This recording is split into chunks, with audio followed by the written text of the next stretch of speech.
A dying promise sat hidden inside a rusted train car for years, until a German shepherd refused to walk away from one particular wall. Frank nearly dropped the flashlight when Ranger slammed his paw against the steel panel again. Outside, snow hammered the old Pullman, rattling the windows like loose bones. The dog growled low in his throat, then scratched harder.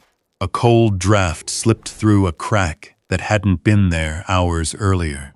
Frank stepped closer, his pulse quickening as the beam caught something behind the metal. And then he froze. What do you think Ranger sensed first? People like to say that no veteran was ever truly left behind. Frank Sullivan stopped believing that on a Tuesday morning in late September, the coffee had already gone cold in his mug.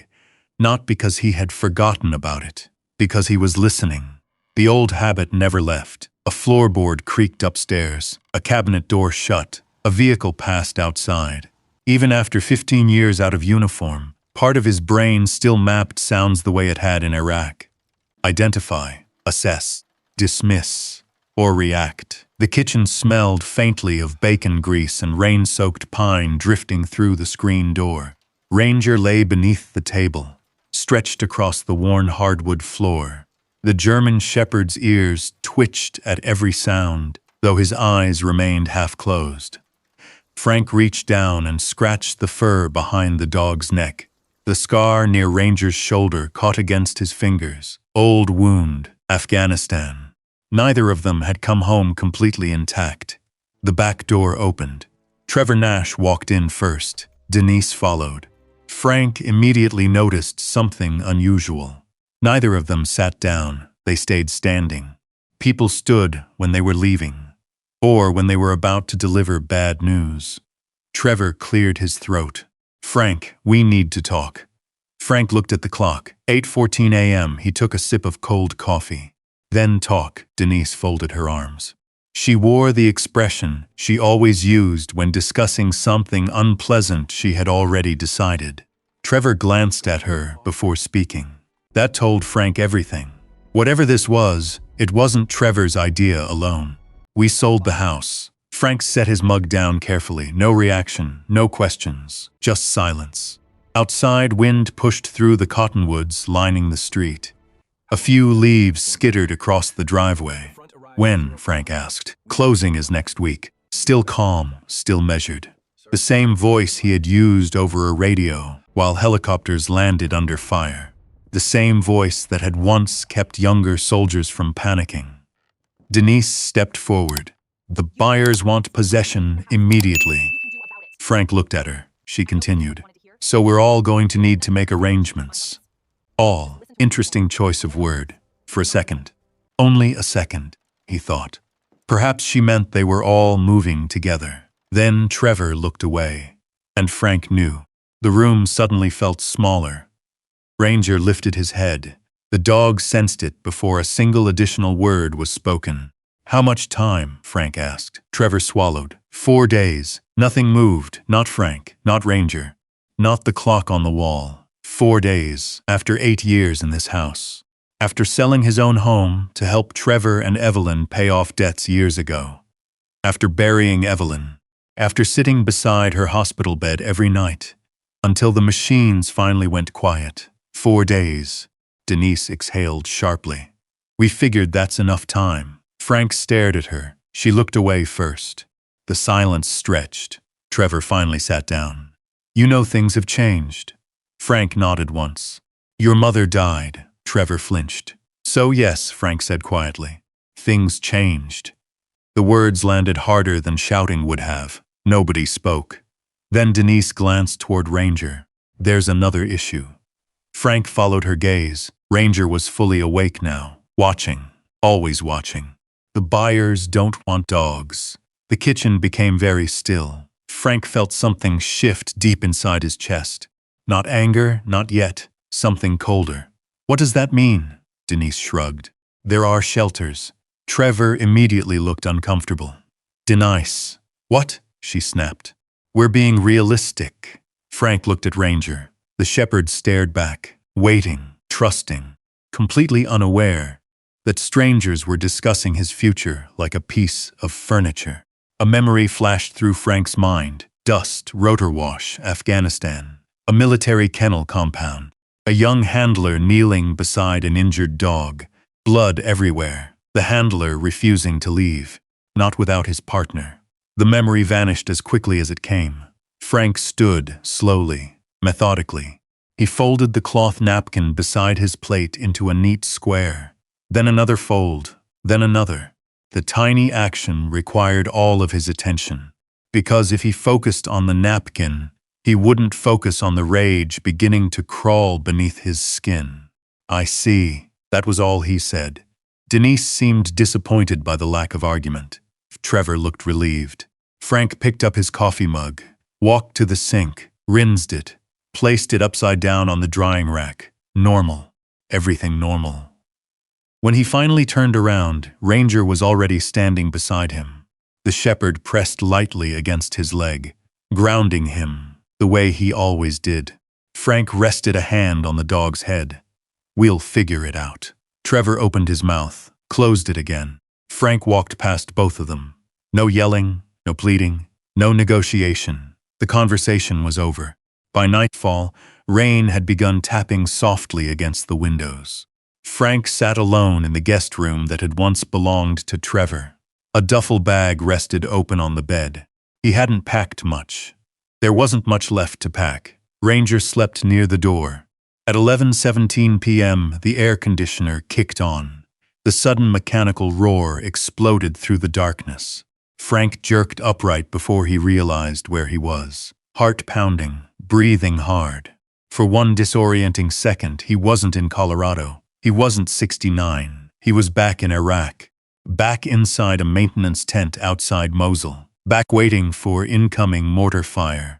The feeling lingered long after logic returned. Frank rubbed his fists. Then he got up, checked the front door, checked the back door, checked the garage entry. All locked, he returned to bed. 20 minutes later, he checked again. At 1:42 a.m., he checked a third time. Old habits. Old ghosts, neither cared how many years had passed. Around 2 in the morning, Frank gave up on sleep entirely. He sat by the window. Rain streaked down the glass.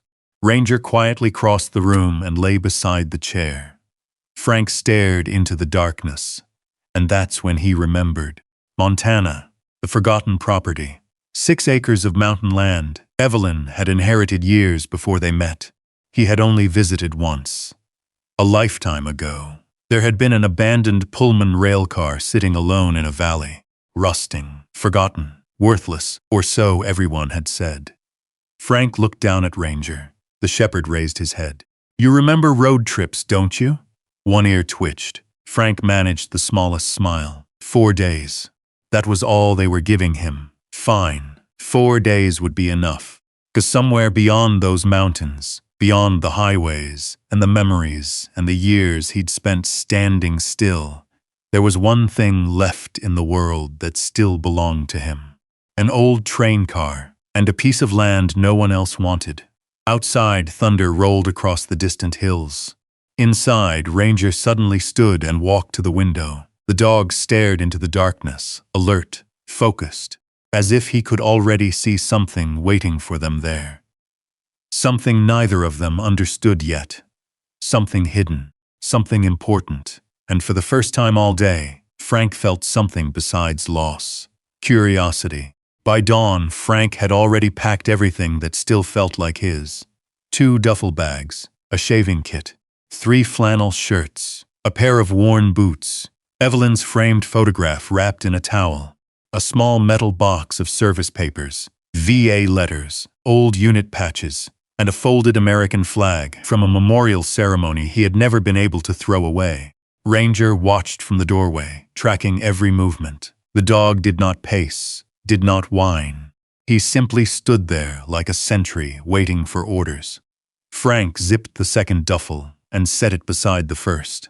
"Not much for 69 years, he muttered. Ranger blinked once. Frank almost smiled. At 6:30, he carried the bags out to his old blue F-150. The truck had faded paint, a cracked dashboard, and a heater that worked only when it felt charitable. But the engine still turned over, and to Frank that counted for something. The house behind him was quiet. Trevor had not come downstairs. Denise had not appeared. That was probably better. Frank opened the rear door and laid the duffels across the back seat. Then he lifted the cardboard box of photographs and placed it gently on the passenger floorboard. Last came Ranger's bed, folded twice and wedged behind the driver's seat. Ranger waited beside the truck until Frank tapped the open door. "Load up." The German Shepherd jumped into the passenger seat with the careful stiffness of an older dog pretending he wasn't older. He turned once, settled, and looked straight ahead. Frank stood in the driveway for a moment. The porch light was still on. Evelyn had chosen that light years ago. She said it made the house look less lonely at night. Frank looked at it until his throat tightened. Then he climbed in, started the truck, and backed out without looking toward the upstairs windows. The road north carried them through suburbs, then farmland, then the long empty stretches where fences ran beside the highway for miles without seeming to guard anything. Frank drove with both hands on the wheel. Ranger sat upright beside him, muzzle pointed toward the windshield, ears lifting whenever a truck passed too close. By midday, Colorado had fallen behind them. Wyoming opened wide and brown under a pale sky. Wind shoved against the truck. Dry grass rippled along the roadside. Frank stopped at a gas station outside Rawlins and counted bills beside the pump. He paid in cash. He always paid in cash when he was trying not to think too far ahead. Inside, the clerk was watching a small television mounted above a shelf of motor oil. A news anchor spoke silently beneath the hum of fluorescent lights. Frank bought coffee, 2 bottles of water, a bag of jerky, and a plain biscuit for Ranger. He carried the food outside and broke the biscuit into pieces on the tailgate. Ranger took each piece gently, the way trained dogs did, no snapping, no greed, just control. Frank leaned against the truck and looked at the highway stretching north. "Montana," he said. Ranger looked up at him. "That's the AO now, buddy." The word slipped out before he thought about it. AO, area of operation. Old language from an old life. Frank let the silence take it. They drove until the sun began to drop behind low hills. The sky turned copper, then purple, then the kind of black that seemed to swallow the edges of the road. Frank pulled into a rest area near the state line. 2 semis idled at the far end of the lot. A vending machine glowed beside the bathrooms. A flag snapped hard on a pole above a patch of dead grass. He parked where he could see the entrance, the exit, and both trucks. Old habit. Ranger jumped down, sniffed the gravel, then walked the perimeter of the truck without being told. Nose low, ears angled, checking the ground the way he had been trained to check. Frank watched him and felt a quiet ache behind his ribs. Some things did not retire just because paperwork said they had. He reclined the driver's seat as far as it would go and pulled his jacket over his chest. Ranger lay across the passenger seat, head near Frank's thigh. For almost an hour, Frank did not sleep. He listened. Air brakes, wind, a door opening, footsteps on gravel, a plastic bag scraping across pavement. At 12:38 a.m., one of the truck drivers slammed a trailer door shut. The crack split the night. Frank came upright so fast his shoulder hit the window. His right hand went under his jacket. Empty. No sidearm. No convoy. No contact. Just a rest stop in Wyoming. His breathing came through clenched teeth.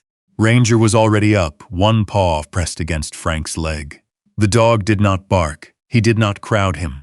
He simply leaned there, steady weight against shaking muscle. Frank closed his eyes. He counted. 4 in, hold. 4 out. The way a medic had taught a 19-year-old private after a mortar attack years ago. The truck driver walked past, laughing into a phone. Frank slowly lowered his hand. "Clear," he whispered. Ranger stayed where he was. After a while, Frank rested his palm on the dog's neck. Warm fur, steady pulse. "Yeah," Frank murmured. "I'm still here." He did not sleep much after that. Morning came gray and cold. They crossed into Montana under a sky heavy with clouds. The land changed slowly. The open flats began to rise. Pines appeared in dark clusters.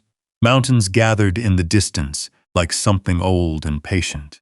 Frank followed the directions Evelyn had once written on the back of an envelope and tucked into a folder labeled Property Records. The paper was yellowed now. Her handwriting leaned slightly to the right. Take Highway 287 past Alder Creek. Turn west at the old grain elevator. 7 miles gravel. Left at the cattle guard. If road washes out, stop. Don't be stubborn, Frank. He smiled when he read that last line at a gas pump outside a town with one grocery store and no traffic light. She knew me, he said. Ranger sneezed.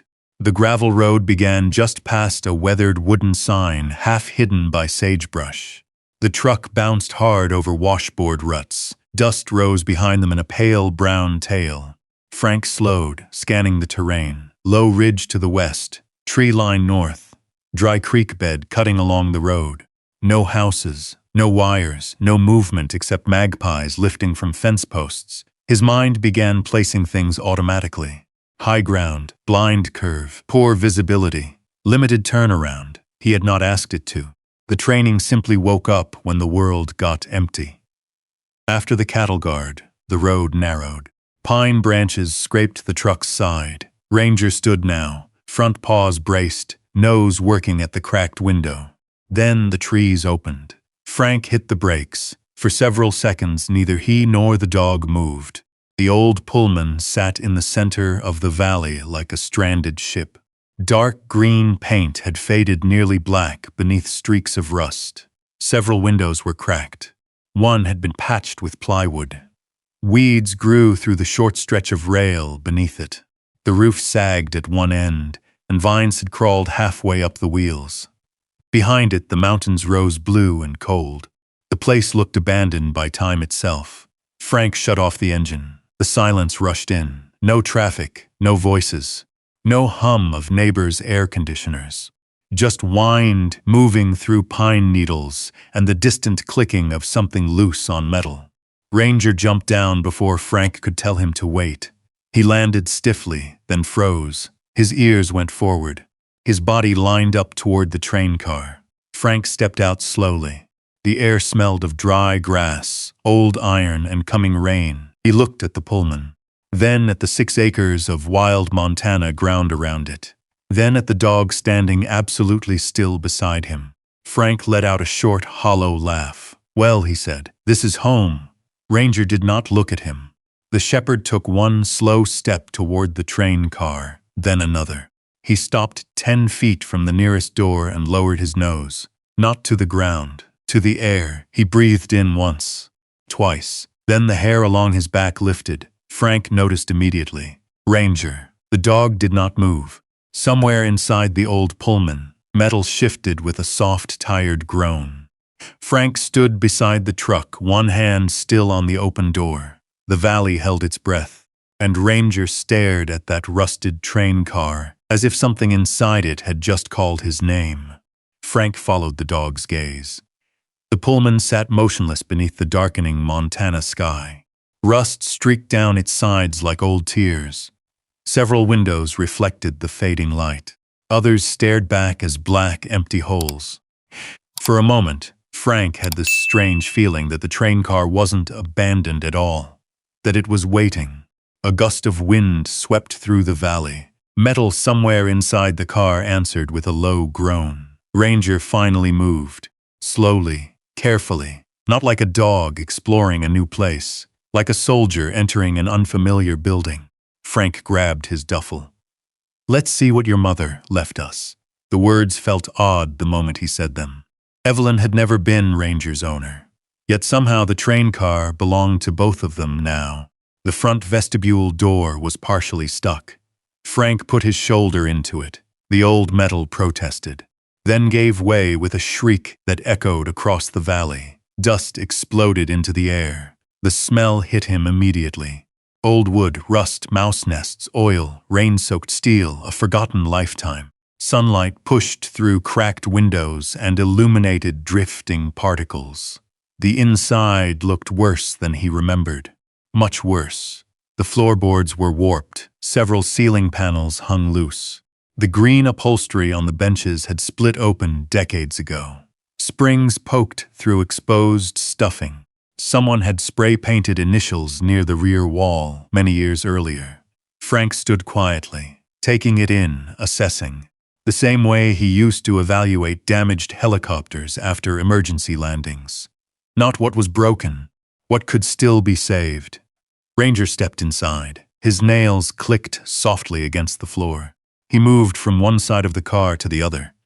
Nose working constantly, checking, clearing, mapping. Frank noticed himself doing the same thing automatically. Front entrance, rear exit, windows, blind spots, potential shelter, old habits, always old habits. By sunset, he had cleared enough debris to make a small living area. One bench became a bed, another became a storage space. His sleeping bag went near the center of the car, where the roof appeared strongest. A lantern sat within arm's reach. Flashlight to the right, pocket knife beside it, water bottle close. Everything positioned exactly where he could find it in darkness. By the time he finished, the temperature had dropped sharply. The mountains turned black against a sky crowded with stars. No city lights, no traffic, no neighbors, nothing. Frank heated canned stew on a small camp stove. The flame hissed softly. Ranger ate from a metal bowl beside him. The familiar sound brought a small comfort. Two old veterans sharing dinner in a forgotten place. When the meal was finished, Frank stepped outside. Night had completely taken the valley. The silence felt enormous. Not empty, alive. Coyotes called somewhere far away. Wind moved through the pines. The train car creaked behind him. Frank tilted his head toward the sky. Thousands of stars. He had forgotten there were this many. In Iraq, he used to stare at the night sky during maintenance shifts between missions. Sometimes the stars were the only thing that felt permanent. His chest tightened unexpectedly. He thought about Evelyn, about hospitals, about oxygen tubes, about promises made in whispers after midnight. For 8 years he had been surviving, not living, just surviving. And now he was standing beside a rusted train car, in the middle of nowhere, because everyone else had eventually moved on. Everyone except Ranger. The German shepherd suddenly stood. His ears snapped forward. Every muscle tightened. Frank saw it immediately. The dog wasn't looking at him. He was looking toward the darkness beyond the tracks. Frank's body reacted before his mind did. His hand grabbed the flashlight. His breathing slowed, scanning, listening. Nothing, just darkness. Ranger remained frozen. 30 seconds, 1 minute. Then slowly the dog relaxed. Whatever he had sensed was gone. Frank exhaled, probably deer. Ranger wasn't convinced, neither was Frank. Around midnight, the temperature dropped into the 40s. The old Pullman groaned as metal contracted in the cold. Frank finally settled into his sleeping bag. Ranger chose a position near the vestibule door, not beside Frank, between Frank and the outside world. Guard duty, some instincts never retired. Frank drifted in and out of sleep. At 1:17 a.m., a metallic bang echoed through the train car. His eyes opened instantly. No confusion, no grogginess. Wide awake, heart hammering, adrenaline flooding his system. For one terrifying second, he was back at an Iraqi forward operating base. Incoming, possible indirect fire, find cover. Move. The memory vanished as reality returned. Montana, train car, not Iraq, not anymore. Ranger was already standing, silent, watching the door. Frank grabbed the flashlight, swept the beam across the interior. Nothing. The sound came again, clang, closer this time. Frank rose quietly, his knees protested. The flashlight remained off. Darkness protected vision. Another old lesson. He moved toward the door. Ranger pressed ahead. Together they stepped onto the platform. Cold air hit immediately. The valley lay silent beneath moonlight. No vehicles, no people, no movement. Then a loose piece of metal hanging beneath the train shifted in the wind. Clang. Frank stared at it. the source of the noise, nothing more. Yet his pulse refused to slow. He stood there for several minutes, listening. The valley listened back. Eventually he returned inside, but sleep never really came again. Just short stretches of drifting consciousness interrupted by every unfamiliar sound. Near dawn, gray light began filtering through broken windows. Frank sat up. His back hurt, his neck hurt. Everything hurt. Ranger was already awake. Waiting, the shepherd moved toward the door. Frank followed. Outside, the morning air felt sharp and clean. The valley looked completely different in daylight. More welcoming, less haunted. Frank stepped down from the platform, then stopped. His eyes narrowed. The ground near the entrance road had been dry when they arrived. During the night, a thin layer of moisture had settled across the dirt.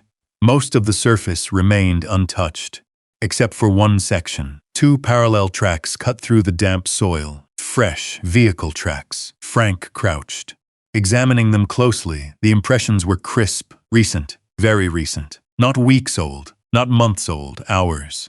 Maybe less. Someone had driven onto the property. After dark, after he and Ranger arrived. Ranger lowered his nose beside the tracks, then looked up toward the distant tree line. The hair along his neck rose again. Frank slowly stood. The feeling from last night returned. The feeling that they weren't alone out here. That somebody knew this place existed, and that somebody might not be happy to see them. Far beyond the pines, something flashed briefly in the morning sunlight. A reflection, gone almost instantly. But Frank saw it, and Ranger saw it too. The dog gave a low growl, the first one since arriving. Frank stared toward the distant ridge, then toward the old Pullman behind him. Whatever waited inside that train car, he suddenly had the feeling someone else wanted it too. Frank did not move right away. He stood in the cold morning light with Ranger beside him, studying the ridge where the flash had come from. The mountains beyond it sat blue and still, their pine-covered slopes holding shadows in deep pockets. A man could disappear up there without leaving much behind. Ranger kept his eyes on the same spot. Quiet.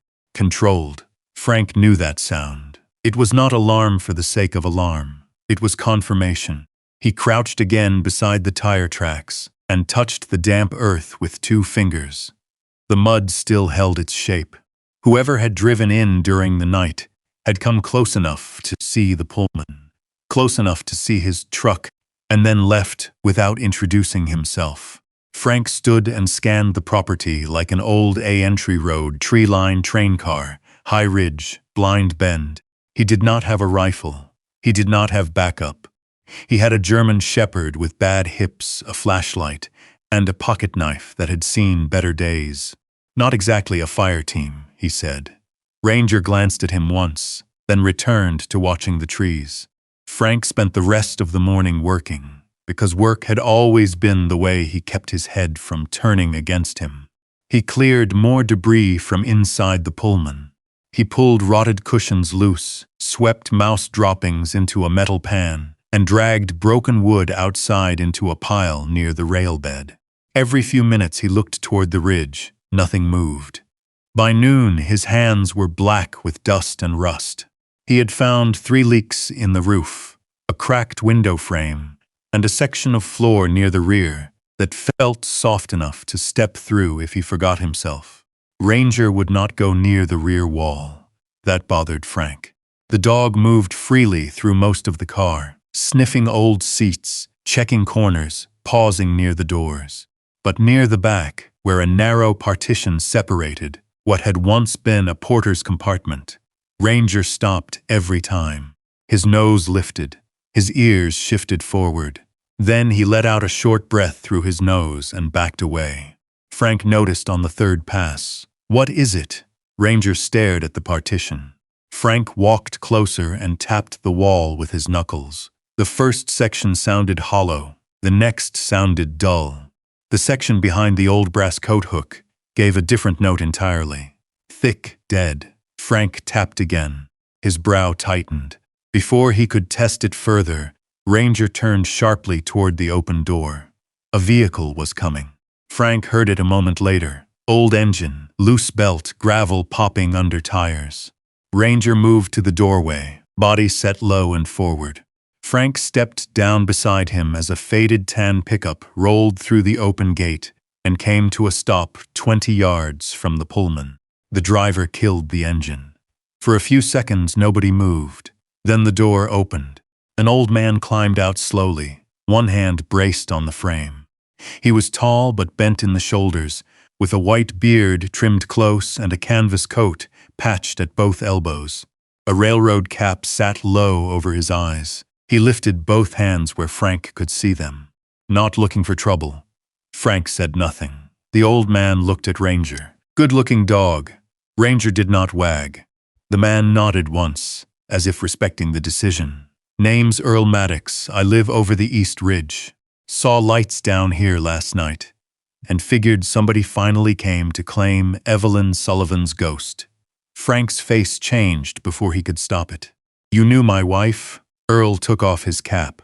Not well enough to say I knew her, but enough. Frank studied him. Age had slowed Earl down but not dulled him. His eyes moved carefully, taking in the truck, the sleeping gear inside the Pullman, the swept doorway, the position of Frank's hands, the dog's stance. A man who noticed things. Frank didn't trust people who noticed too much. Earl nodded toward the train car. She always said you'd come eventually. Frank felt the words land somewhere deep. She never told me about you. She didn't tell most folks most things. The wind moved between them. Ranger's ears remained forward. Earl reached into the bed of his truck and pulled out an old red toolbox, a 5-gallon water jug, and a folded paper map wrapped in plastic. Brought a few things, no strings. That roof won't hold in real weather, and the spring near the gulch is unreliable this late in the year. Frank did not step forward. Earl set the supplies on the ground. You can leave them there if you don't want them. Frank looked at the water jug. Pride was a fine thing when a man had options. Out here, pride could get foolish fast. He walked forward and picked it up. Thank you, Earl nodded. You been inside yet? Enough. Earl looked past him toward the Pullman. Something moved across his face. Not fear exactly, more like memory. You ever work rail? Frank asked. Engineering, maintenance of way, bridges, grade work. Some old tunnel surveys before my knees quit liking ladders. He looked at the Pullman again. This one wasn't supposed to stay out here. Frank waited. Earl seemed to realize he had said too much. He turned away and opened the toolbox. There's a hammer in here, pry bar, roofing patches, hand drill, half a roll of flashing tape, generators in the truck bed. She's old, but she'll run if you talk nice to her. Frank heard the evasion clearly.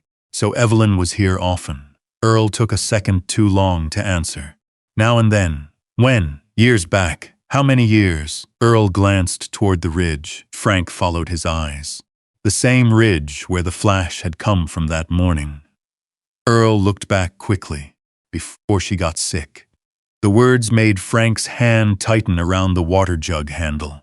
Evelyn spent her last year moving between doctors and quiet rooms, and long afternoons wrapped in a yellow blanket by the window. She had kept notebooks, made lists, organized insurance papers, told Frank where every key went, every account, every file. She had never mentioned coming here, not once. Ranger suddenly stepped into the Pullman and moved straight toward the rear partition. His nails clicked across the floor. Frank and Earl both turned. The dog stopped at the wall, lowered his head, scratched once, then again, a slow, deliberate drag of claws against metal-backed paneling. Earl went still. Frank saw it. You know something about that wall? Earl put his cap back on. No, the answer came too fast. Ranger scratched again, this time harder. Frank stepped inside the car and crouched beside him. The dog's nose was pressed near the seam between two panels. His breathing had changed, shorter, focused. Frank ran his fingers along the seam, cold metal beneath old wood trim. He knocked once, dull. Earl appeared in the doorway but did not enter. The old man's face had lost color. Frank, he said quietly. Frank looked back. Earl's jaw worked as if he were trying to decide between a warning and a lie. What? For a long moment, only the wind answered. Then Earl said, "Your wife never bought this land just for a weekend place." Frank stood slowly. Ranger did not move from the wall. Outside, a hawk circled high above the valley, its shadow passing briefly over the roof of the Pullman. Frank looked from the old engineer to the hidden seam beneath his fingers. What did she buy it for? Earl looked past him into the dim rear of the train car, then toward the ridge again. When he finally spoke, his voice had dropped. "If I were you, I'd keep that dog close tonight." Frank said nothing.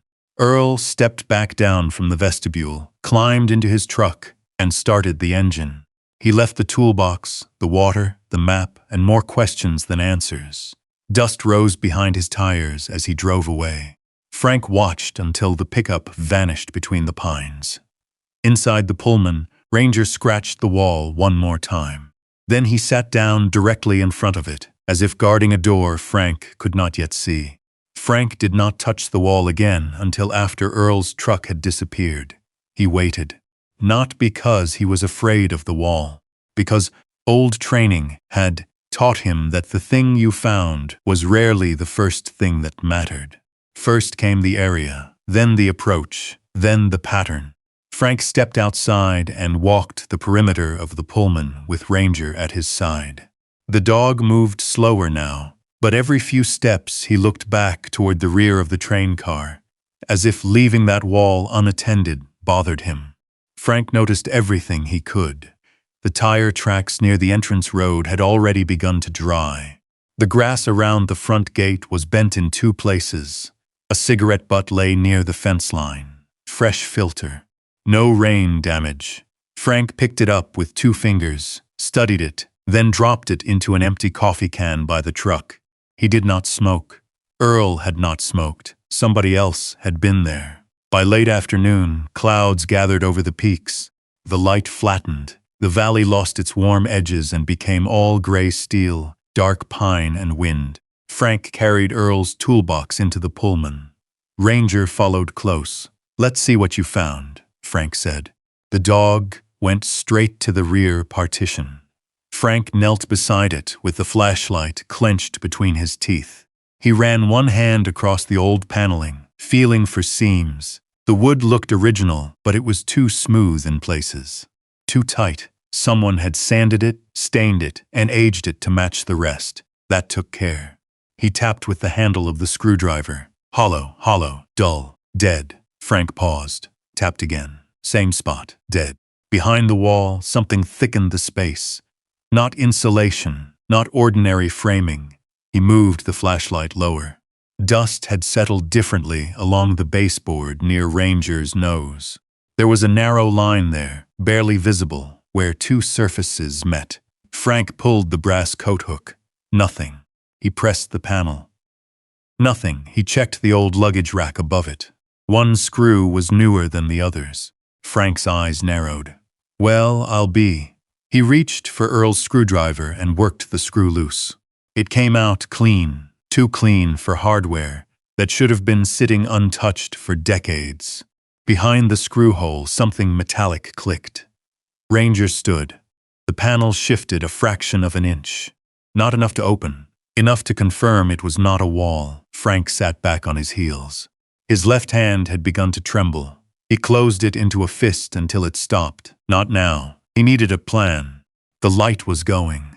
Someone had already come onto the property once. The smartest move was not to open a hidden compartment at dusk, in a valley he didn't know, with no cell signal and no weapon beyond a pry bar. Frank stood, slid the screw back into place, and covered the mark with his thumb. "We wait till morning." Ranger did not like that. The shepherd made a low sound in his throat. Frank looked down. "I know." The first rain began just after dinner. It struck the metal roof in uneven taps, first gentle, then harder, until the whole Pullman seemed to hum beneath it. Frank set up his sleeping area the way he had the night before, only tighter. Lantern low, boots facing the door. Pry bar under the bench, within reach, truck keys in his shirt pocket. He moved the duffel bag to block the side opening, then checked the vestibule door twice. Ranger took position in the aisle, halfway between Frank and the rear wall. Not by the door this time, by the wall. That told Frank enough. Around 10 p.m., the rain thickened into a steady roar. The sound crawled under Frank's skin. Not rain, rotor wash, the slap of blades cutting hot air, a red light blinking inside a helicopter bay. A young soldier on a stretcher gripping Frank's sleeves so hard his knuckles turned white. "Crew chief, don't let me fall." Frank opened his eyes. He was sitting upright. He did not remember sitting up. His hand was wrapped around the pry bar. Ranger had risen without a sound. The dog stood in front of him, looking not at the wall, but toward the open darkness beyond the cracked window. Frank heard it then. Not rain, gravel, a footstep, then another. He reached over and killed the lantern. The Pullman went black. Ranger did not bark. Smart dog. Frank moved low through the aisle, one hand on the bench backs for balance. He stopped beside the window with the cracked pane and angled himself away from it. Never silhouette yourself. Never stand centered in a frame. The old rules returned as naturally as breathing. Outside, the rain blurred everything. For a moment he saw nothing. Then a shape moved near the truck. A man, hood up, flashlight covered low against his palm. Not a lost hunter. Not a neighbor checking on him. The man moved like he was trying not to be seen. Frank felt the world narrow. Ranger's muscles bunched. "Stay," Frank whispered. The dog obeyed, barely. The figure moved toward the rear of the Pullman, toward the wall. Frank's jaw tightened. He shifted to the side door, slowly lifted the latch, and stepped out into the rain without turning on a light. Cold water hit his face. The stranger was 15 yards away. Then Ranger broke. The shepherd launched from the doorway with a bark so deep it seemed to come out of the ground itself. The man spun. His flashlight beam swept wild across the weeds. Frank shouted, "Hey!" The stranger ran. Ranger chased only to the fence line, then stopped when Frank whistled. That mattered. Training. Discipline. Even with his blood up, Ranger listened. The man crashed through brush beyond the gate and disappeared into the dark. A vehicle engine coughed alive somewhere past the bend. Headlights flashed once through the pines, then vanished. Frank stood in the rain, breathing hard, pry bar in one hand. Ranger returned to him, water streaming off his coat. His ears stayed forward. His eyes stayed bright. Frank placed a hand on the dog's wet head. "Good boy." The words came rough. Back inside, he relit the lantern. Rainwater dripped from his sleeves onto the floorboards. He did not sleep after that. At first light, the storm had passed. Mist clung low over the valley. Frank followed the stranger's path along the side of the Pullman. Ranger moved ahead, nose close to the ground, stopping twice where the scent strengthened. Near the rear partition wall, outside beneath the cracked window, Frank found what he expected and what he did not. A boot print, deep in the softened earth. Fresh, the toe pointed toward the train car. Beside it lay a thin black plastic strip, the kind used to cover the lens on a small flashlight. Frank picked it up, then looked through the broken window toward the spot inside where Ranger had been scratching. Someone had come straight to that area, not to steal tools, not to search the truck, to reach the hidden wall. Ranger lowered his nose to the boot print and gave a short, sharp huff. Frank followed the line of tracks with his eyes. They came from the ridge, the same ridge where the flash had appeared. He stood very still. Then slowly he turned back toward the Pullman. The old train car sat in the gray morning, rusted and silent, but it no longer looked empty. It looked sealed. Frank closed his fist around the strip of plastic. Somebody had known where to look, and now Frank did too. Frank spent the next morning making the Pullman harder to approach. Not safe, just less easy. There was a difference. He dragged fallen branches across the softest section of the entrance road, leaving just enough room for his truck, but not enough for another vehicle to roll in quietly. He strung old baling wire between two fence posts near the side trail where the stranger had come through. Not high enough to hurt anyone, just high enough to catch a boot and make noise. Then he walked the property with Ranger, slow, methodical. Ranger moved ahead in short arcs, nose low, stopping whenever the scent from the night before crossed the grass. Frank followed with the small paper map Earl had brought, comparing the drawn boundaries to the land in front of him. The 6 acres were rougher than they looked from the gate. A dry wash cut along the northern edge. Pine scrub thickened toward the ridge. A narrow line of old rail bed disappeared beneath grass and stone, heading west toward a cut in the hills. Frank found 3 more boot prints near the tree line, all the same size, all facing toward the Pullman. Whoever had come here had not been wandering. By noon, the clouds had broken apart. Sunlight hit the rusted roof of the train car and turned the whole thing into a dull red blade against the valley. Frank climbed back inside and returned to the rear partition. Ranger sat beside him immediately. The dog's shoulder brushed his knee. Frank removed the screw again. The panel shifted. He didn't open it, not yet. Instead, he checked the floor beneath it. Old grime, pine needles, dust, and one strange detail, a rectangular patch where dust was thinner, as if someone years ago had knelt there, often enough to leave a ghost of use behind. Evelyn, the thought came quietly. Frank touched the wall. What were you doing out here? A sound came from outside.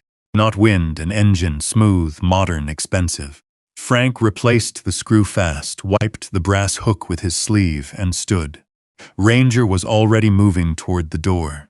A black SUV came through the gate slowly, easing over the ruts like it was too clean for the road. It stopped beside Frank's old F-150. For several seconds, the engine stayed running. Then the driver's door opened. A man stepped out wearing pressed jeans, polished boots, and a gray jacket that looked made for boardrooms, pretending to understand mountains. He was in his 50s, broad in the chest, with silver hair combed back, and a smile that reached his mouth but never touched his eyes. "Mr. Sullivan?"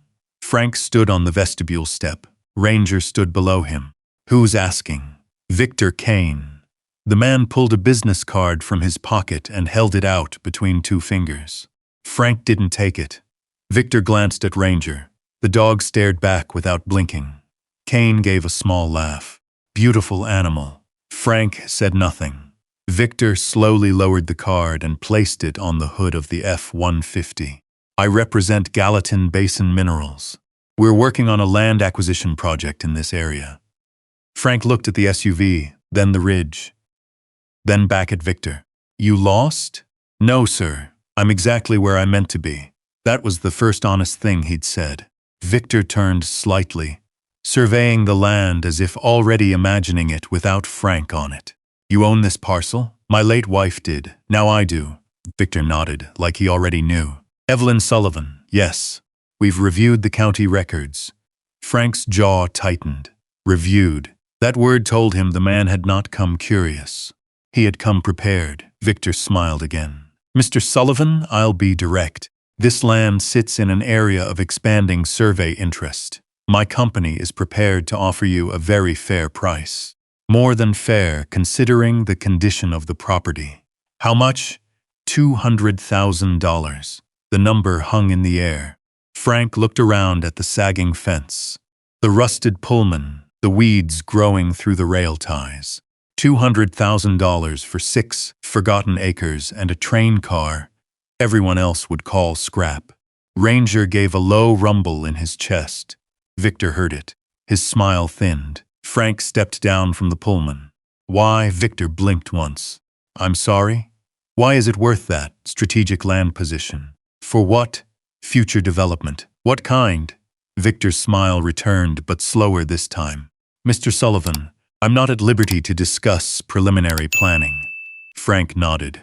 He had heard that tone before. Contractors outside military wire used it when they were hiding bad maps, bad numbers, or bad intentions. Victor reached into the SUV and brought out a folder. All you'd need to do is sign a purchase agreement. We can have funds wired within 48 hours. You wouldn't have to spend another night in this rail car." Frank looked at the folder, then at the Pullman, then at Ranger. For one quick, unwanted second he imagined it. Money in the bank, a motel room, a real bed. No cold metal roof, no strangers in the dark, no mystery that could get worse. Then Ranger moved. The German Shepherd stepped between Frank and Victor, not lunging, not barking, just placing himself there. Victor's eyes hardened. Frank noticed that too. "No," Frank said. Victor tilted his head. "No, not selling. You haven't even read the offer. I heard enough." Victor's voice remained polite, but something underneath it shifted. "This land may become complicated to hold." Frank looked at him. "Is that advice or a threat?" Victor laughed softly. "Neither. Just experience." Frank picked up the business card from the truck hood, looked at the name, then slid it into his shirt pocket. "I'll keep that. In case you change your mind, in case I need to remember who came here first." Victor stared at him for a moment. The wind moved between them. Finally, he returned to the SUV. Before getting in, he looked once at the Pullman's rear section. Just once. But Frank saw it, so did Ranger. Victor drove away without another word. Dust lifted behind the SUV and drifted slowly across the valley. Frank waited until the engine disappeared completely. Then he pulled the card from his pocket and turned it over. On the back, printed in small gray letters, was a company slogan. "Securing tomorrow's resources today." Frank read it twice. That evening, thunder rolled over the mountains. The first crack came hard and close. White light filled the Pullman windows. Frank dropped to one knee before he knew he had moved. His hand hit the floor. His shoulder slammed against a bench. The room disappeared. The flash became desert. The thunder became the first blast of an IED under a convoy near Tal Afar. For 3 seconds he smelled burning rubber, hot dust, JP-8 fuel. He heard someone yelling for a medic. Then Ranger was against him, full body weight. Front paws braced, head pressed under Frank's chin. Frank gripped the dog's fur until the Pullman came back piece by piece. Metal walls. Rain, Montana. Not Iraq, not there. Here. He stayed on the floor a long time while the storm moved overhead. Ranger never shifted. By dawn, Frank's eyes burned from no sleep. He made coffee with shaking hands, then forced himself back to work. Not on the wall, on the floor. He pried up the loose boards near the rear partition, where the dust pattern had caught his attention. The second board cracked, the third lifted clean. Underneath, wrapped in oilcloth and taped to the underside of a support beam, was a flat metal tube. Frank pulled it free. His pulse slowed, then sharpened. He uncapped one end and slid out a rolled sheet of paper, yellowed but dry. A technical drawing, not of the Pullman. Of the land, contour lines, drainage markers, a grid, old survey notes, and a red circle drawn around the exact rear section of the train car where Ranger had been scratching. Frank stared at it. At the bottom, in Evelyn's handwriting, were 4 words. "Do not open alone." Frank read the sentence 3 times. The paper trembled slightly between his fingers. Not because of the cold. Because Evelyn almost never wrote warnings. Advice, yes. Instructions, often. Warnings, rarely. He looked up toward the rear partition. Ranger was already there, waiting. The shepherd sat squarely in front of the hidden wall, ears forward, eyes fixed on the seam behind the brass coat hook. Frank folded the survey map carefully and slid it into his jacket. "Not today." Ranger tilted his head. Frank almost laughed. "You heard her." The dog remained exactly where he was. Outside, the weather was changing again. Clouds gathered over the mountains in thick gray layers. The wind that arrived ahead of them carried the sharp bite of early snow. By mid-afternoon, the temperature had dropped nearly 20 degrees. Frank climbed onto the Pullman's roof with Earl's toolbox. The train car had survived decades of neglect, but another hard Montana winter would finish what rust had started. He needed to patch the worst leaks before the storm arrived. The metal roof stretched beneath him like the back of an old whale, pitted, warped, covered in patches of rust the size of dinner plates. Ranger paced below. Every few minutes the dog stopped and looked up, checking, always checking. Frank moved carefully. 3 points of contact, test every step. Old maintenance habits from helicopter work. The clouds darkened. A gust of wind swept across the valley hard enough to rattle the trees. Snow began falling. Not much, just scattered flakes, then more, then dozens. Frank knelt near one of the larger leaks and pressed a roofing patch into place. His fingers had gone numb inside his gloves. The storm was arriving faster than expected. A flash of white crossed his vision. Not snow, memory, sunlight exploding off a helicopter canopy, a radio crackling, men shouting coordinates. The image vanished as quickly as it came. Frank blinked, focused again. Roof, Montana. Present. Not Iraq. He shifted his weight and reached for another patch. The metal beneath his boot groaned. A sound he did not like. Not at all. He froze, slowly tested the area with one foot. The roof dipped. Rust had eaten deeper than he realized. Damn. The word had barely left his mouth when the panel gave way. Metal tore. The world dropped. Frank fell. One leg punched through the roof. The rest of him slammed forward across the jagged opening. Pain exploded through his ribs. For one terrifying second, he felt nothing beneath him but empty air. The edge of the hole cut into his jacket. Gravity pulled harder. The old Pullman groaned beneath his weight. Then came a bark, a deep, explosive bark. Ranger. Frank looked down. The shepherd was already moving, launching. The dog hit the side platform, scrambled upward, and reached him just as another section of metal bent away. Frank slid, half his body hanging over open space. The drop wasn't enormous, but at his age, it didn't need to be. One bad landing, one broken hip, one head injury. Out here alone, that could be the end. Ranger jumped. His jaws locked onto Frank's sleeve. The force nearly pulled both of them sideways. For a second, they hung there together. Dog and man, neither letting go.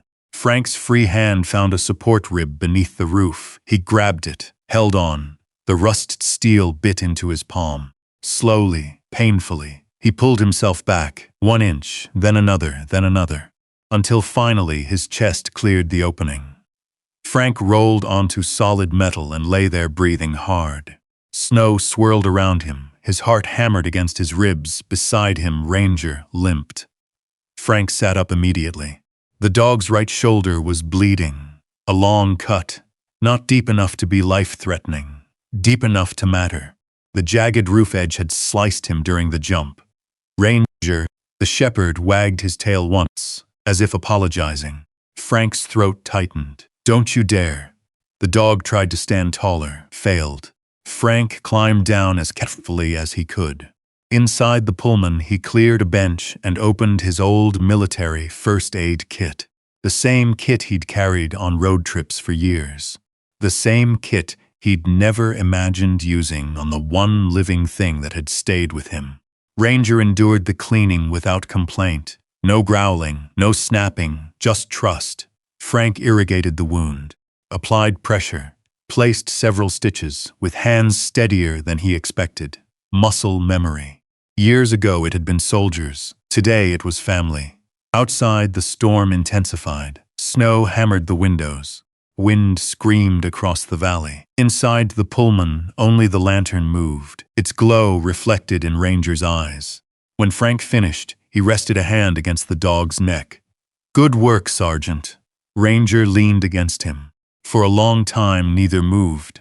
The storm continued into evening. Snow collected against the lower steps. The temperature dropped. Frank made coffee, then another cup. Sleep wasn't coming tonight. Around midnight, the wind shifted. Something changed. A new sound emerged beneath the storm. Metal, not loose metal, not the roof. Something inside the wall. Frank grabbed the lantern. Ranger was already standing despite his injury. Together they crossed the Pullman. The rear partition seemed different somehow. The seam around the hidden panel had widened, only slightly, but enough. Frank lifted the lantern higher. Snowmelt from the damaged roof had trickled down the wall. The moisture revealed something that had been invisible before. A thin, welded outline beneath the paneling. Not random. Not structural, deliberate. A hidden shape, almost like a door. Frank stared. Ranger stepped forward and placed one paw directly against it. The lantern light flickered across the metal. There, beneath decades of paint and wood veneer, a concealed weld line traced a perfect rectangle. Whatever Evelyn had hidden wasn't merely behind the wall. It had been sealed away. And now, thanks to the storm, the secret was beginning to reveal itself. Outside, thunder rolled across the mountains. Inside, Frank rested one hand on the hidden outline. For the first time, he could feel the edge of something waiting on the other side. Something close. Something important. Something Evelyn had spent years protecting. And whatever it was, the storm had just shown him exactly where to look next. Frank barely slept. The storm raged through most of the night, shaking the Pullman with heavy gusts and bursts of wet snow. Every creak of metal seemed louder now, that he knew something had been hidden behind the rear wall all these years. Ranger stayed close, closer than usual. The shepherd's stitched shoulder made him move stiffly, but he refused to leave the compartment. Twice Frank woke to find the dog sitting in front of the concealed section of wall, staring at it through the darkness, as if standing watch. Morning arrived cold and bright. The storm had scrubbed the sky clean. Sunlight spilled across fresh snow covering the valley floor. Frank brewed coffee and studied Evelyn's survey map again. The red circle, the warning, "Do not open alone." He turned the paper over. Nothing. No additional notes, no explanation. Just the same careful handwriting he had loved for nearly 40 years. "What were you trying to tell me?" Ranger looked up from the floor. Frank folded the map and slipped it back into his jacket. Then he gathered tools, pry bar, flashlight, cordless work light powered by Earl's old generator, gloves, notebook. If there was something hidden behind that wall, he intended to document everything before touching it. Old habits, chain of custody, evidence preservation. Years around military investigations had left their mark. He removed the brass hook, then the concealed screw. A soft metallic click answered. The hidden panel shifted, just enough. Frank inserted the pry bar carefully. The wood groaned, dust drifted into the air. The panel moved outward, slowly, deliberately, like a vault door waking after decades asleep. Ranger immediately stood, ears forward, body tense. The opening widened. Darkness waited behind it. Frank directed the flashlight inside. For a moment he saw only shadows. Then shapes emerged. Steel boxes, shelving, a room, not a compartment, not a storage cavity. An actual room built inside the structure of the Pullman. Frank stared. The hidden space was approximately 8 feet wide and 10 feet long, large enough for someone to stand inside comfortably. The walls had been reinforced with steel framing. The floor remained surprisingly clean, dry, protected, intentional. Someone had invested serious effort creating it. Someone meaning Evelyn. Frank stepped through the opening. Ranger entered immediately behind him. The smell was different here. Not mildew, not rot, paper, metal, machine oil, time. His flashlight swept across the shelves. Military storage cases, document boxes, weatherproof containers, 3 locked steel footlockers, a small wooden desk bolted to the wall, and on the desk sat a framed photograph. Frank froze. The picture showed Evelyn, younger, standing beside a stream somewhere in the mountains. She was smiling at whoever held the camera. Probably him. The sight hit harder than he expected. For a moment the room disappeared. He saw hospital monitors, white sheets, the final weeks, the way she squeezed his hand when she was too tired to talk. Frank swallowed hard and stepped closer. Beneath the photograph rested a sealed envelope. His name was written across the front. Frank. Nothing else. No date. No instructions. Just his name. His fingers trembled slightly as he picked it up. Then Ranger growled, low warning. Frank turned immediately. The dog wasn't looking at the envelope. He was looking outside, toward the front of the Pullman. A sound reached them seconds later. Vehicle, engine, multiple vehicles. Frank's stomach tightened. He moved quickly. The envelope went into his jacket. The flashlight switched off. The hidden room vanished back into darkness. He stepped outside. 2 SUVs were coming through the gate, black, identical, Victor Kane's. The lead vehicle stopped beside Frank's truck, the second parked behind it, doors open. Victor stepped out first. This time he wasn't alone. A woman in a navy suit emerged from the passenger side, carrying a leather portfolio. Lawyer. Frank recognized the type instantly. Victor smiled. The smile annoyed him even more today. Mr. Sullivan. Frank remained on the Pullman steps. Ranger positioned himself beside him. What do you want? Victor glanced at the train car, then at the surrounding property, then back at Frank. I'm afraid we've encountered a legal issue. The lawyer opened her folder. According to recently reviewed records, there may be an unresolved access dispute involving portions of this parcel. Frank stared at her. Maybe, she cleared her throat. An easement claim. By who? Victor answered. Our company. Frank almost laughed. Yesterday they wanted to buy the land. Today they claimed rights to it. Too fast, too convenient. Victor continued. We'd prefer not to make this adversarial. Frank watched him carefully. Victor kept glancing toward the rear section of the Pullman. Not obvious. Not enough for most people to notice. Enough for Frank, enough for Ranger. The dog's gaze never left him. Victor stepped forward. We can still make this easy. Sign the purchase agreement. The legal questions disappear. Frank folded his arms. No. The smile vanished. For the first time, Victor looked irritated. Behind him, one of the SUV drivers appeared to study the Pullman more carefully than necessary, like he was measuring distances, mapping entrances. Frank noticed. Military instincts again. Observe everything. Trust nothing. The lawyer offered a stack of papers. Frank didn't take them. Victor sighed. Then we'll proceed formally. Frank looked beyond them toward the mountains. Then back at Victor. You seem awfully interested in 6 acres and a rusted train car. Neither Victor nor the lawyer answered. That silence told Frank more than words could. After several uncomfortable seconds, Victor nodded toward the documents. You'll be hearing from us. Then he turned and walked back to the SUV. The convoy departed moments later. Dust swirled behind them. Silence returned. Frank waited until they disappeared beyond the ridge. Then he looked toward Ranger. The dog was staring directly at the hidden wall inside the Pullman. Again.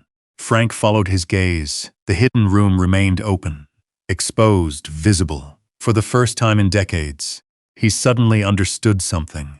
Victor wasn't guessing. He wasn't fishing. He knew something existed. Maybe not exactly what, but enough to keep returning. Enough to pressure him. Enough to send strangers onto the property at night. Frank stepped back inside. His pulse had quickened. The hidden room suddenly felt far more dangerous than mysterious. He crossed to the steel footlockers. One by one. 3 of them, military surplus, heavy locked. He ran his fingers across the first lid, then the second, then the third. Each carried faded stenciled markings, years old, almost unreadable. On the final locker, one line remained visible. Property archive. Frank stared. Property archive. What kind of environmental engineer builds a hidden room inside a train car and labels steel lockers like evidence storage? His hand moved toward the latch, then stopped. The envelope, Evelyn's envelope, still inside his jacket. Frank slowly pulled it out. For several seconds, he simply held it. Then he slid a finger beneath the seal. Whatever waited inside had been waiting a very long time. And judging by Victor Kane's desperation, it might explain everything. Frank carefully opened the envelope. The paper inside was yellowed but perfectly preserved. Evelyn's handwriting filled the page, not rushed, not fearful, deliberate. The way she wrote engineering reports and grocery lists with equal precision. "Frank, if you're reading this, Ranger found the room." That line alone made him stop. His eyes shifted toward the German Shepherd. Ranger lay near the doorway of the hidden compartment, favoring his injured shoulder, watching, waiting, as if he somehow understood his name had just appeared on the page. Frank continued reading. "You always trusted evidence more than explanations. That's one of the reasons I loved you. Inside these lockers is proof of something very dangerous. Do not destroy it. Do not sell it. Do not give it to anyone claiming urgency. People may come looking for it. If they do, trust the documents, not the people." Frank felt cold despite the heater. The next paragraph hit even harder. "If Victor Kane is involved, the situation is worse than I hoped." Frank froze. Victor, by name. Years before any of this happened. His heart began beating harder. He read the line again, then a third time.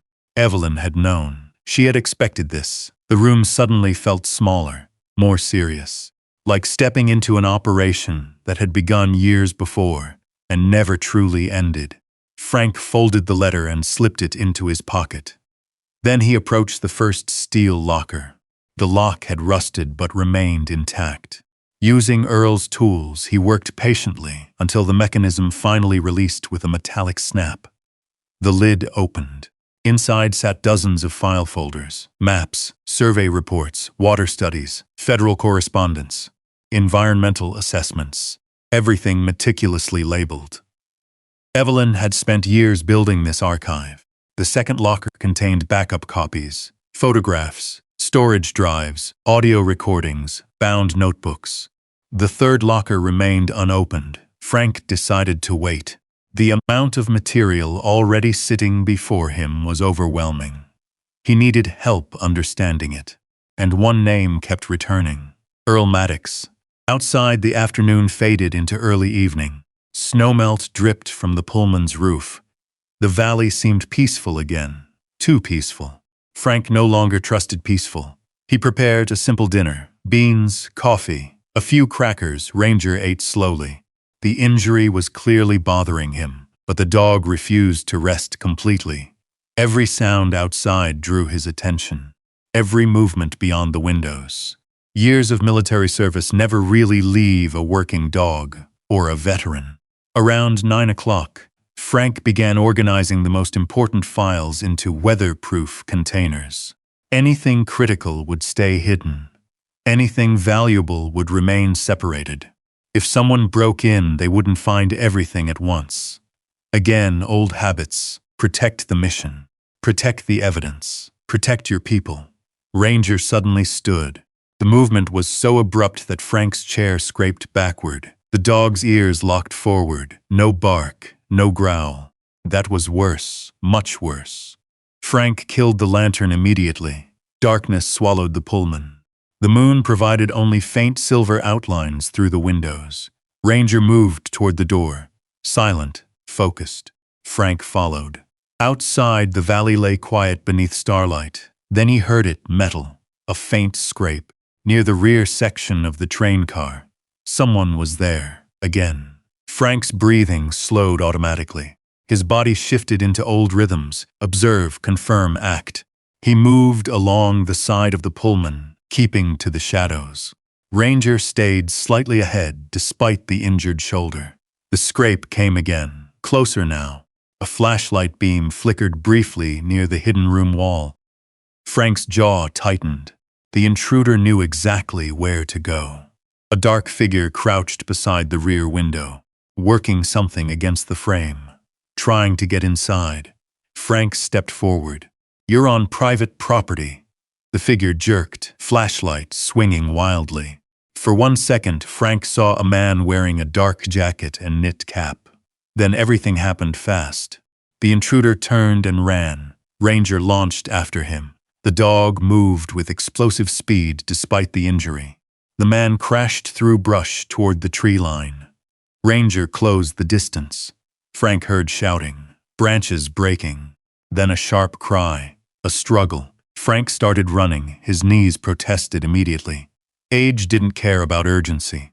By the time he reached the trees, the fight was over. The intruder had escaped into the darkness, but Ranger was lying on the ground. Frank's stomach dropped. The shepherd tried to stand, failed. A dark stain spread across his side. Ranger. The word barely left Frank's throat. The dog looked up.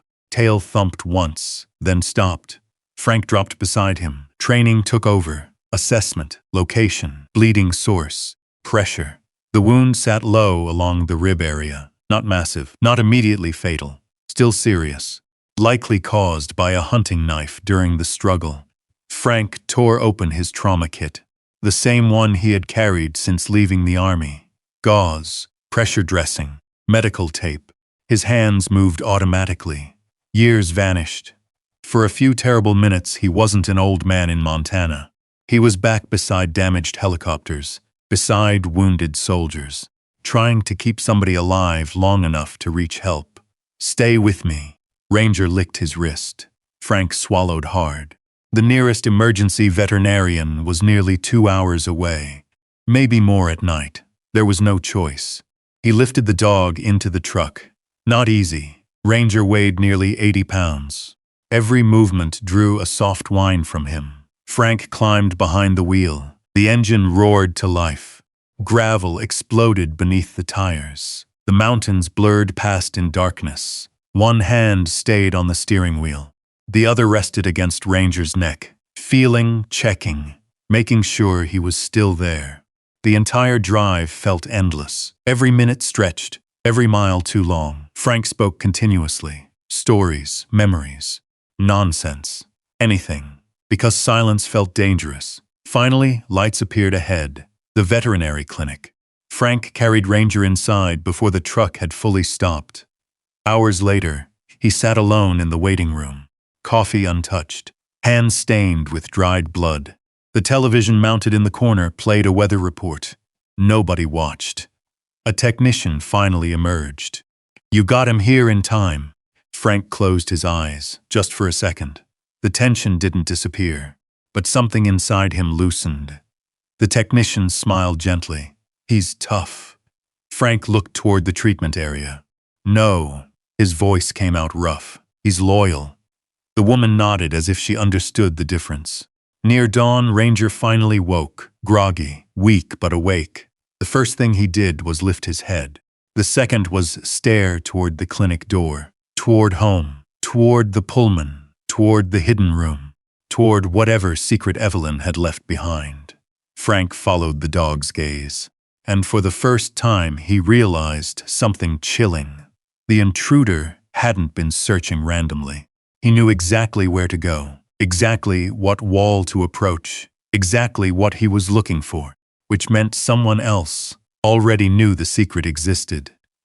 And they were running out of patience. Ranger was released from the veterinary clinic 2 days later. The wound would heal. The veterinarian was confident of that.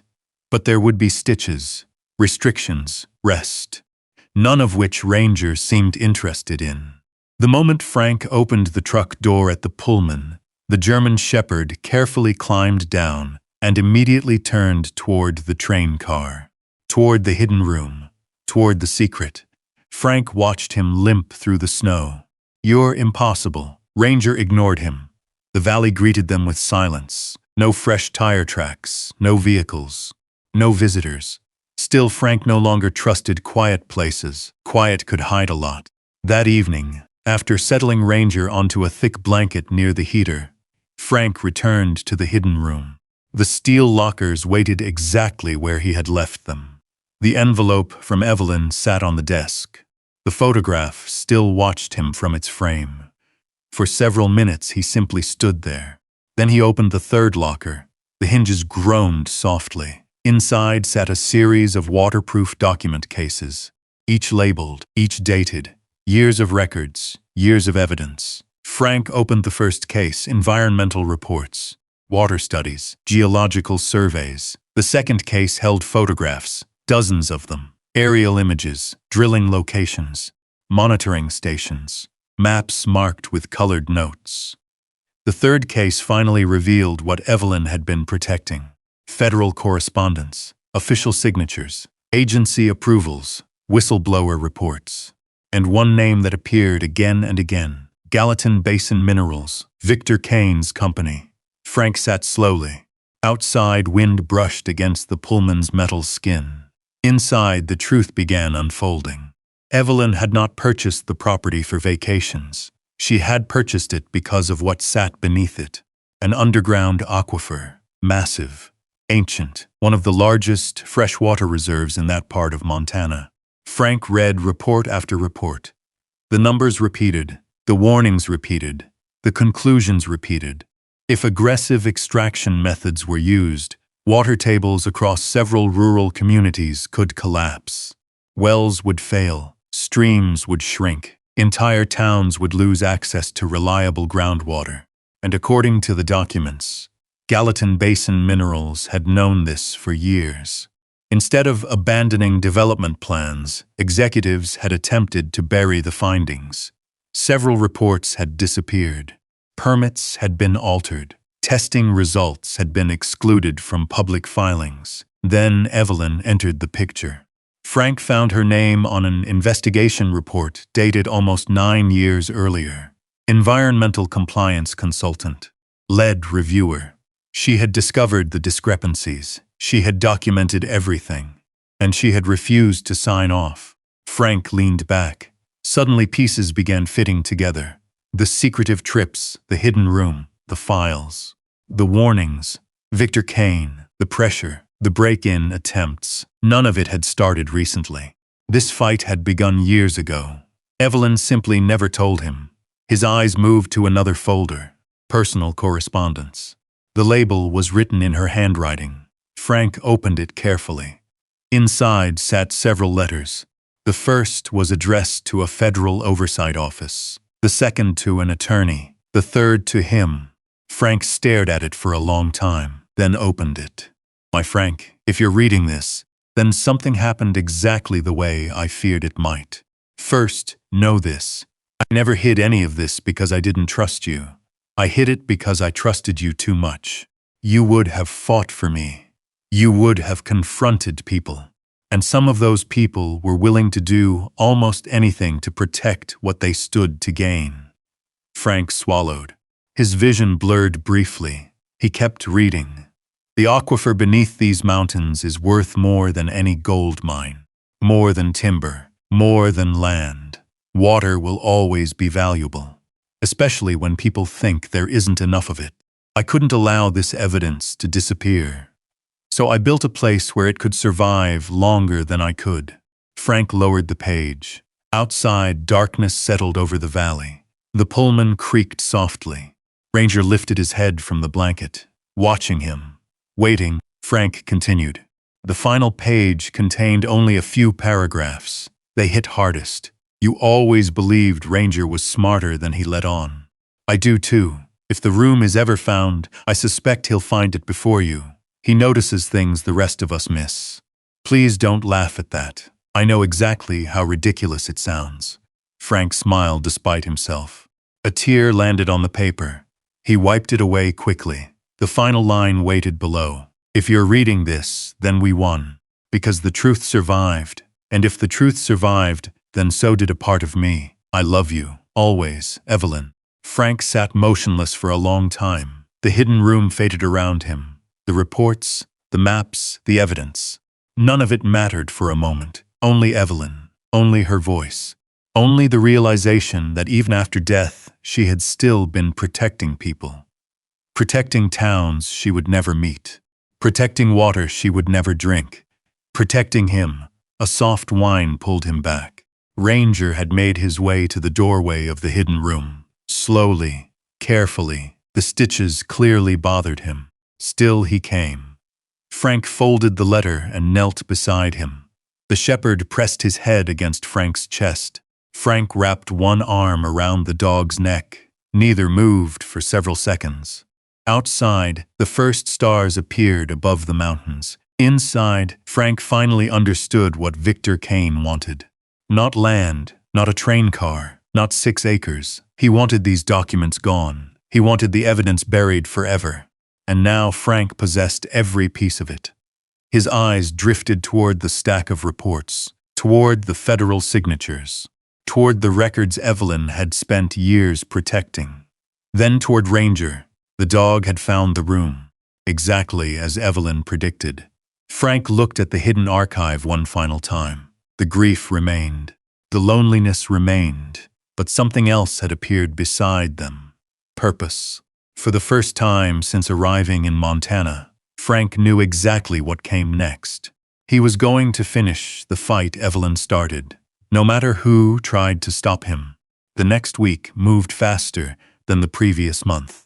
For the first time since arriving in Montana, Frank stopped reacting. He started planning. Every morning began the same way. Coffee, Ranger's medication, a slow walk around the property, then work. Not repairing the Pullman, not patching leaks, not clearing brush. Evidence. Evelyn had spent years collecting it. Frank spent days organizing it. The hidden room became a command post. Maps covered the desk. Files were sorted into categories: environmental reports, government correspondence, permit records, internal company documents, photographs, audio recordings. Frank scanned everything into digital copies using an old laptop Earl helped him find through a neighbor in town. 3 backups, 3 separate locations. Old military thinking. Never trust a single point of failure. Ranger recovered steadily. The stitches remained, but the fire in his eyes returned. He resumed patrols around the property. Slower than before, still effective. Twice he alerted Frank to vehicles approaching long before engines became audible. The dog had become an early warning system, again just like Afghanistan. One afternoon Earl arrived carrying a cardboard box. Inside were folders, old newspaper clippings, county meeting records, engineering reports. The old railroad man placed everything on the Pullman's table. "I should have done this years ago." Frank looked up. Earl stared at the hidden room, then at Evelyn's photograph. His shoulders seemed heavier. "Evelyn trusted me with part of it." Frank remained silent. Earl continued. "Not the documents, just the truth." The old man sat down. Outside, wind moved through the pines. Inside, another piece of the story emerged. Years earlier, Earl had worked on regional survey projects near the aquifer. He had witnessed irregular reports, missing data, pressure from developers, people encouraged to stay quiet. When Evelyn discovered the same things, she refused. The company had underestimated her. "They thought she'd fold," Earl said. "She didn't. No, she scared them." Frank almost smiled. That sounded exactly like Evelyn. Earl reached into the box, pulled out one final folder. Inside sat signed witness statements from former contractors and survey crews, names, dates, observations, corroboration, the missing link, the evidence Evelyn lacked when she first tried to expose the fraud. Frank stared at the pages. The case was complete now. A few days later, attorneys representing environmental agencies arrived, then investigators, then reporters. The story spread faster than Victor Kane could contain it. Public hearings followed. Audits began. Federal reviewers reopened files that had sat buried for years. The pressure shifted. For the first time, it wasn't Frank defending himself. It was Victor defending his company. Then Trevor appeared. Frank hadn't seen him since Colorado. The black SUV rolled through the gate just after noon. Trevor climbed out wearing an expensive jacket and a worried expression. He looked smaller somehow, less certain. Denise wasn't with him. Neither was the confidence he'd shown while throwing Frank out. Ranger stood beside the Pullman steps. Watching, Trevor hesitated before approaching. Frank said nothing. The younger man looked around the property. The restored sections, the investigators, the visitors, the equipment, the Pullman. Then he looked at Frank. "I heard about the land." Of course he had. Trevor shifted uncomfortably. "My attorney says there may be inheritance issues." There it was. Frank almost laughed. Not because it was funny, because it was predictable. Trevor continued. "Evelyn was my mother." Frank stared at him. "You remembered that now?"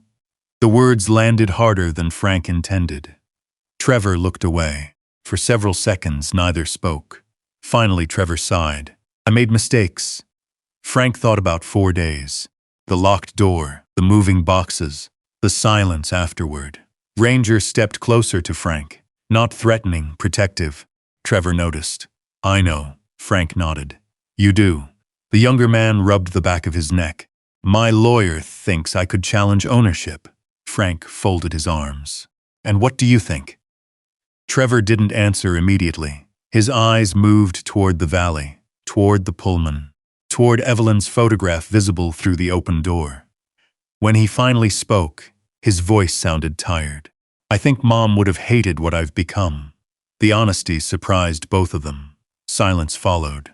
A long one. Then Frank reached into his pocket, pulled out a folded copy of Evelyn's final letter, not the original, a copy.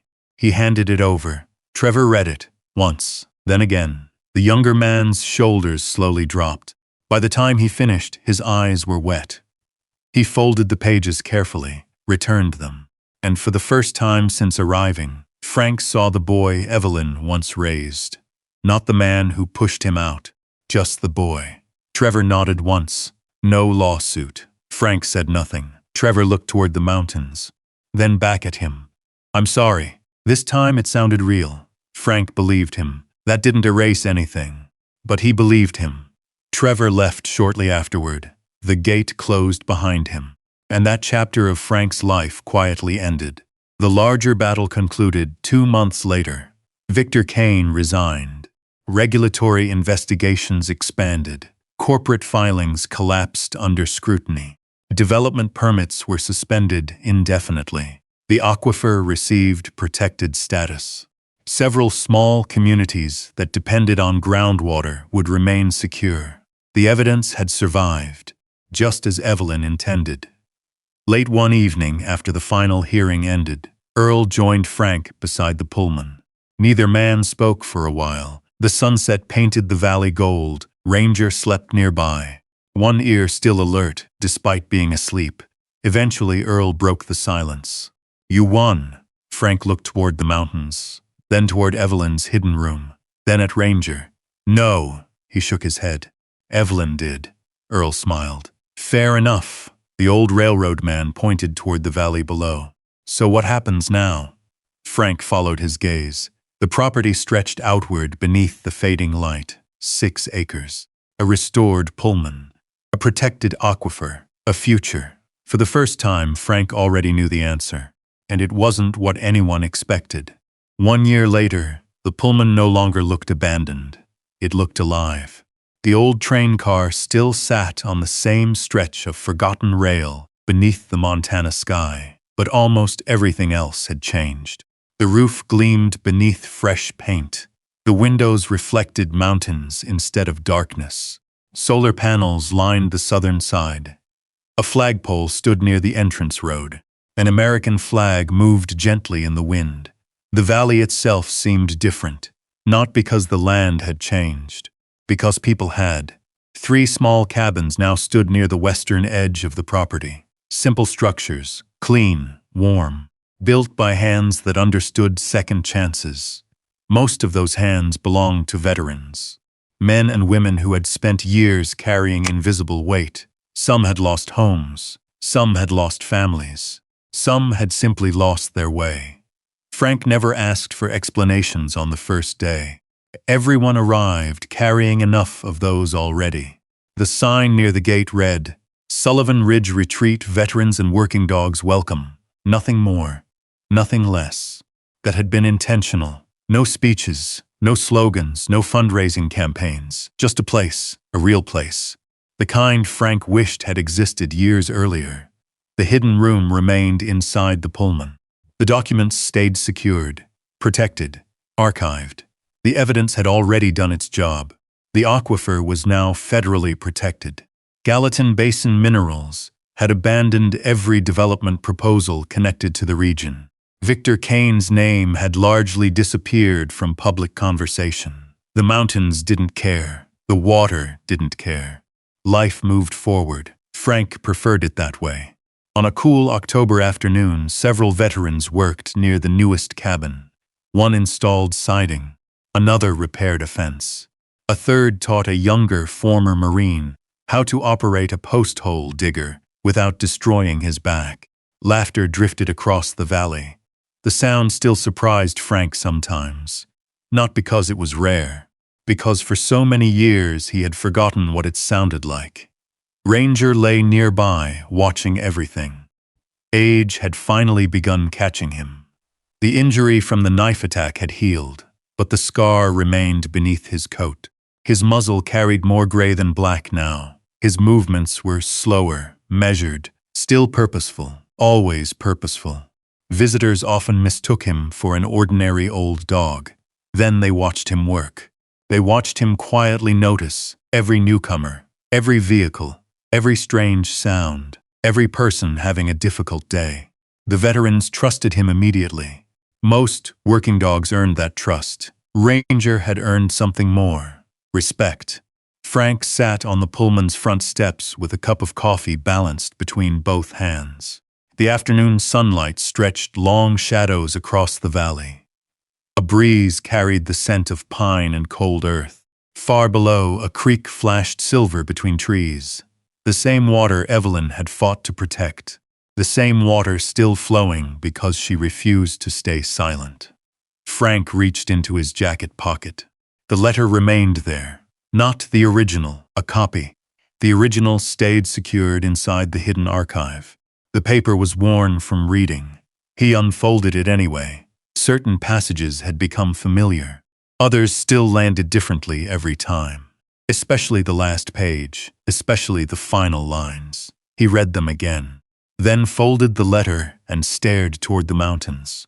Ranger slowly climbed the steps. His joints complained. He ignored them. The shepherd settled beside Frank and rested his head across the old veteran's boot. Neither moved. Below them, someone hammered a board into place. Someone else laughed. A pickup truck arrived at the gate, carrying 2 new veterans, referred through a regional support organization. Life continued. Frank realized something.